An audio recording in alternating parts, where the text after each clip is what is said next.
हजुर यहाँ बागडोलमा चार्जमा थिएँ ठ्याक्क चार्ज भएर निस्कियो नि हजुर गाडीको बारेमा सानो एउटा भिडियो बनाउँछ है हजुर हजुर मनसुन हाम्रो टेक बहादुर थापा दाइ हुनुहुन्छ नि ड्राइभर दाइ हाम्रो उहाँ एडाप्टिभ हो एडाप्टिभ मिन्स डिसेबल उहाँको व्हिल चेयर हेर्नु देख्यो व्हिल चेयर तर उहाँले मेरो छोरा मनसुन अगाडि बसिरहेको छ अनि यो व्हिल चेयर भनौँ यो चाहिँ बैशाखीको सहाराले गाडी पनि चलाउनुहुन्छ पठावा चलाउनुहुन्छ टेक बहादुर थापा दाइ मनसुन सो वाट डु यु से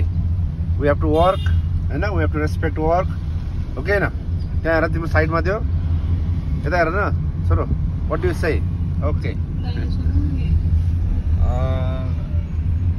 अप्ठ्यारो हुन्छ कि दाइ एकदम दाइ इजी चलाउनलाई सजिलै सजिलो मेरो मलाई चाहिँ एकदम किनभने टाटाले टिबर गाडी निकाले हुनाले चाहिँ मेरो चाहिँ अब खुट्टा गुमाए तापनि मैले काममा खाने बाधा पर्नु भयो चलाउनु सके भएर आँट भएर चाहिँ मेरो पेट्रोल अल्टो गाडी बेचेर इभी निकाले चाहिँ 1 वर्ष भयो अहिलेसम्म मलाई गाडी ठिक छ मलाई गाडी सस्तो महँगो केही भएन मलाई चाहिँ आफ्नो रोजगार आफ्नो सिप कलालाई काम गरी खाने वातावरण भयो त्यही अनुसार हजुरको दुर्घटना चाहिँ कसरी भयो मेरो यो कलङ्की सिप्तार बाटो काट्ने बेला चाहिँ गाडीले हान्दिएर चाहिँ यस्तो भयो सर कति भयो भएको मेरो अब यो जेठ 11 2 वर्ष हुन्छ घटना भएको यो खुट्टा काटेको चाहिँ घोडामा खुट्टा काटेको चाहिँ 1.5 वर्ष भयो अन्त मैले इभी निकालेर चलाएको चाहिँ 1 वर्ष भयो अन्त मेरो घर चाहिँ दोलखा चरीकोट हो अन्त म बस्नु चाहिँ यहाँ बसन्तपुर हनुमान ढोका कस्टमरमा बस्छु गडेथान कति परिवार कति हुन्छ मेरो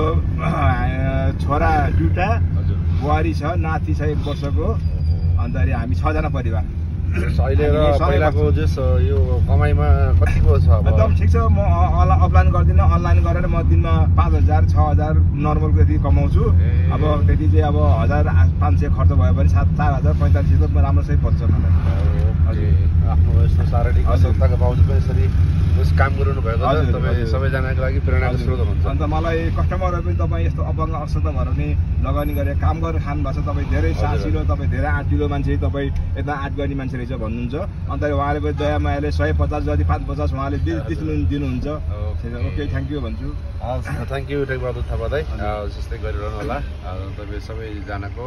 काम गर्नेको पनि र अशक्त भएर चाहिँ बस्नु भएकाहरू पनि प्रेरणाको स्रोत हुनुहुन्छ टेक बहादुर थापा दाइ पठावा ड्राइभर एकचोटि यता हेर्नुहोस् है हजुर दाइ धन्यवाद थ्याङ्क यू